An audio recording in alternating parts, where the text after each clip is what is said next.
When did it begin to fall apart in terms of shared ideas so that people stopped speaking to each other? Yeah. As you said to me early in this conversation, you could have a pretty famous list of people who stopped talking to you. And well, there were actually two phases of internecine warfare. One was in the 30s when a lot of people split over the issue of communism and the Communist Party.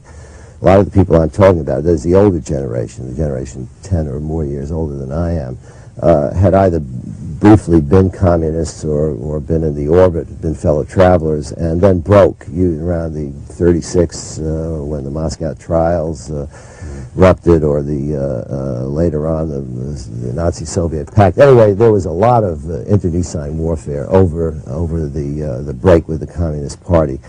There was a second wave of internecine warfare in the 60s, in which I participated very centrally. split on what issue? Well, on the rise of the New Left, on the rise of the radical movement, a new radicalism, and in some ways it was comparable to the experience of the 30s with the Communist Party. In other words, I personally began the decade as a partisan of the new radical movement, and when I took over commentary, I did a lot to propagate the ideas and attitudes that were then so new that they weren't even identified as the new left or the counterculture. A lot of my older friends in the family were very unhappy with my decision to go that way, to move left. But oddly enough, as I later in the decade became disillusioned with the radical movement, much as some of my elders had become disillusioned with the radicalism of the 30s, some of the people who had been unhappy with me earlier in the decade were moving in the other direction, and we got into a lot of serious battles then, because I was considered an apostate from the true political faith. By this time, the New York Review of Books had been established. It came into being in 1964. In the newspaper strike, right? It was established by people who were then very close friends of mine, more ex-friends, and I was much involved in the founding of that paper, and we had a great split over the new left and over the ideas involved. But tell me before, what so offended you about? I mean, the new left. The new left. Yeah. I mean, was it just the opposition to the war? No. I was myself opposed to the war. Right. Was it? No, it was. The fact is that you can't consider the SDS as somehow a significant force in American public. No, it was pretty significant at a certain point. I would disagree with that. No, what happened was that that whole movement, particularly on the campuses and within the intellectual community, became increasingly suffused with what can only be called a hatred of this country. People began to talk about this country as though there were no difference between it and Nazi Germany. They would even spell the name of America with a K. They talked about genocide. Here's what I'm concerned about having you speak to, is the notion there, and you've argued this and debated this in so many hours and hours and hours, and I don't want to sort of try to redo that. But it is the notion of in essence, you thought it was anti-American. That at the core, even of the anti-war movement, was an anti-Americanism. An absence of respect. So, well, worse than an absence of respect. The idea was that this country was the source, was this what Reagan later called Soviet Union, the focus of evil. Yeah, or the evil empire. It wasn't just kids on campus. I mean, respected journalists writing in places like the New York Times were saying things like, the United States has become the greatest source of violence, evil in the world, and abroad. And most people were saying that the country was so rotten at home that only a revolution could save it. A lot of people were saying that. I remember a professor of philosophy at Columbia saying, you had to be, if you believed that this country was democratic, you should be committed to an insane asylum. I mean, that's almost a direct quotation. But I also remember a lot of people who felt strongly and who had their patriotism questioned, who shouldn't have, who were opposed to the war, or who felt like that they ought to be able to make a criticism of their country's foreign policy or its domestic Well, policy, no, whether it was yeah. civil rights Yeah, or but whether, nobody whether it was Vietnam, without sort of how saying, you know, you want to tear down America. Yeah, when but they nobody, didn't want to tear yeah, down but America. nobody, as I say, I myself was a member of the Right. anti-war movement very early on, and I remained very critical of the war. And I certainly was a partisan of the civil rights movement, and I was very close to Bayard Rustin and other leaders of that movement.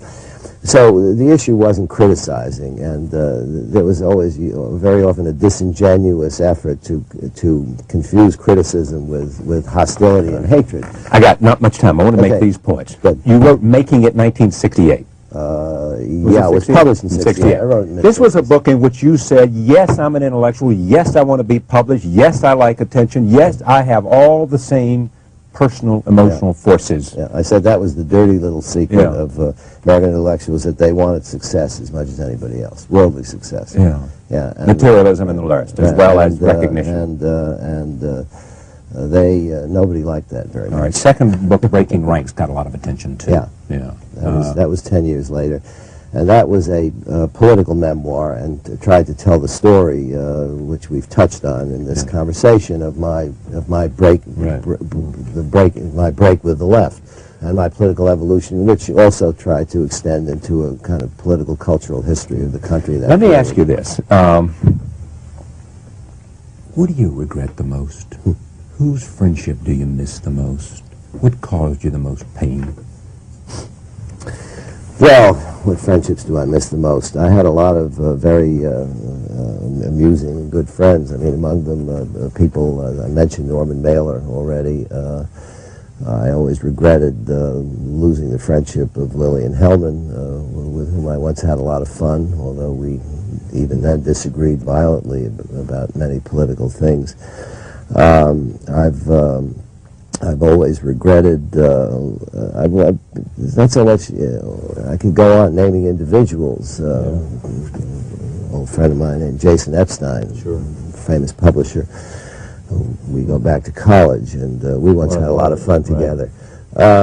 But it's not so much individuals. I do very much miss the world in which I was a young intellectual. This is the There's world of never public been- intellectual that I was referring to earlier. and it was the world of the New York literary intellectuals, literary political intellectuals, and the conversation was better, wittier, deeper than any conversation I've had the good fortune to come upon since. Of course, partly it had to do with being young and being hungry and being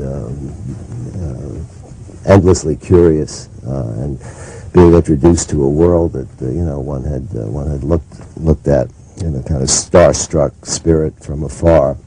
So all that colors my nostalgic memories, and the life I've made since losing that world has been a wonderful life. By the way, I mean I've found new friends, and I've often said that if I hadn't broken ranks, I would either literally have died, or certainly died as an intellectual, because I would have remained, as by the way some people I knew did, in a false position, saying things they didn't really believe, or not saying things that they really believed. But there also, and I don't think this is, I'm not sure this is the strongest case I can make, but there are people like Bill Buckley of a different, maintained friendships, even though he was, one of the articulate forces in the founding of the conservative revolution. That was not the young Buckley. Buckley mellowed as he went along. But no, I then grant a friendship with John Kenneth Galbraith was allowed then. Yeah, well, and that's all very playful, and there's a kind of showbiz element to it.